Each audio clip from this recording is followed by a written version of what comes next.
Me pide usted dos palabras. Diré algunas ideas mías sobre la invención o invento. El aparato que usted manipula es maravilloso porque reproduce la figura movible al mismo tiempo que emite el sonido de la voz. Cuando con el tiempo se perfeccione este invento, el mundo quedará sorprendido ante los cuadros vivientes y parlantes que ello exhibirá sobre el tiempo. La ciencia ha acrecentado el paso acelerado de los adelantos modernos. Por medio de la ciencia conservamos la salud e inclusive devolvemos la juventud a los que le han perdido. La ciencia también ha impulsado los inventos que se dirigen a la destrucción del hombre por el hombre. Estas dos tendencias contrarias todavía nos dicen que la cantidad de la animalidad en nosotros es muy grande. ¿Cuándo podía la ciencia perfeccionar aparatos que reformen y regeneren a los hombres? ¿Cuándo podrá nuestra humanidad decir que va camino de la perfección moral, de la fraternidad de todos los hombres, de todos los pueblos, de todas las razas y de todos los credos? The whole issue of the war will depend upon your ability to save this continent from invasion. For I feel perfectly certain that as long as these republics are free, they will be able to make all the liberty-living peoples of the world maintain and preserve their own freedom. Administration. Ikalabing-apat ng Oktubre, taong 1943.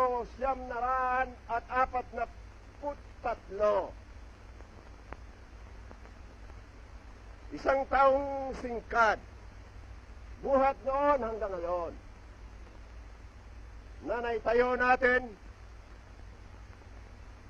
ang bagong Republika ng Pilipinas sa hirap na ito na dinadanas ng ating bayan. Nahanda ako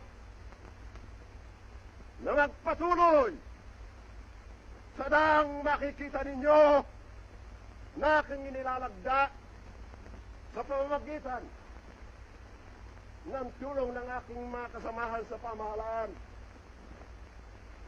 upang tunay, maging wagas, maging dalisay sa gitna ng isang digmang ngayon idinadaos na isang sinuko, sa gitna ng kagutuman, sa gitna ng kamatayan, sapagkat ang kamatayan may matamis, katulad ng itinuro ng ating mga bayani, kung iya'y magbubunga ng isang pag-asa at ng isang adahikain pinagpakamatayan.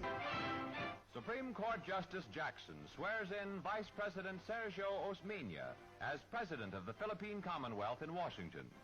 After Maria, his proud daughter, has congratulated him, the new president signs his oath of office. Senor Osmeña was inducted in... The Filipinos are grateful and have a deep affection for America. Although the color of our skin is brown, the temper of our minds and our beliefs is almost identical with yours. The Philippines, in government system and tradition, is a replica in miniature of the United States. There has been transplanted to a land 10,000 miles across the seas, the seed of American democracy. If a prosperous and free democracy can be built in the Philippines upon the ruins of war, the prestige of America and the American way of life will be raised to towering heights, and the millions of people of the Far East will look to us and to you as their models. Por el cálido recibimiento y por los honores a ella dispensados. La legendaria galantería hispana ha rebasado sus límites, dando al mundo la más hermosa lección de diplomacia, porque toca al corazón. Nada halaga tanto mi vanidad de padre y jefe ejecutivo de la nación como el pensar que el tránsito fugaz de mi hija por tierras españolas ha sido una chispa, ha encendido la hoguera que ha de alumbrar el destino de los dos pueblos. Victory in the Philippine elections. His wife and daughter can now reclaim the one-time mechanic and World War II hero who rose to become constitutional head of the infant Philippine Republic and her 20 million people.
And so it is that as I promised all of you, my countrymen, on that fateful morning of September 23, 1972, when I announced the proclamation of martial law, which had been signed by me before, with your support, placing myself, my life, and my family's life and honor on the judgment of history, that when the time came when I must or we must end martial law, and that time could not be foreseen then, I would be the first to move and initiate the termination of martial law.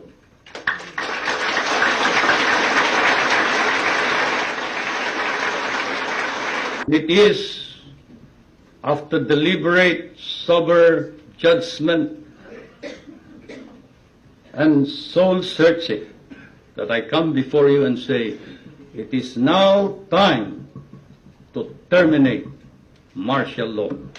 You see, at that time, Mount St. Vincent did not have a course for political prisoners, so I did not get that instruction here. Anyway, as I said, it was my husband who taught me all about political prisoners, on democracy, and on human rights. And so this is where my learning went into full gear. My presidency was ruled by the following imperatives: respect for and the empowerment of the people, respect for the integrity of the Constitution, respect for the independence of the courts and the constitutional commissions, respect for the separation of powers, and building up professional military and police organizations. President Ramos's term will be over next year. It is true there are some people who would like him to continue given the economic gains, but I have categorically stated my position that I am against any changes to the Constitution at this time because such a move will be divisive.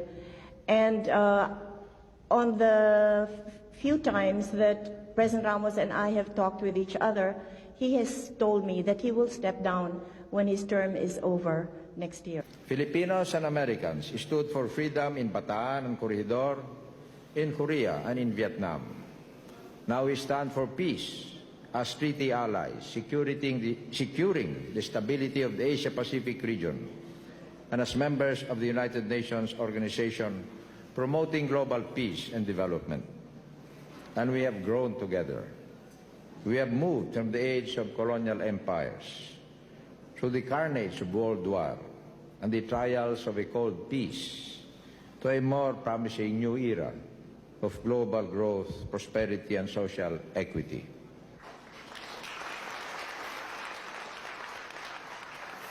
the business community. Market reform and productivity, social reform and democracy. These are the pillars of our new era, where human liberation and human development, as in the Philippines, are proven to work best when applied together in pursuit of the common good. Through it all, we, Filipinos and Americans, have remained bound to one another by the love of freedom, the adherence to democracy, and the respect for individual and community that distinguish every free people. Malubha ang lagay ng ating ekonomiya at namimiligro ang kabangyaman ng ating bansa. The problems we face are such magnitude as to require nothing less than heroic and concerted action. We must move upon them as a single community bound together by common rules that we all agree to respect and obey.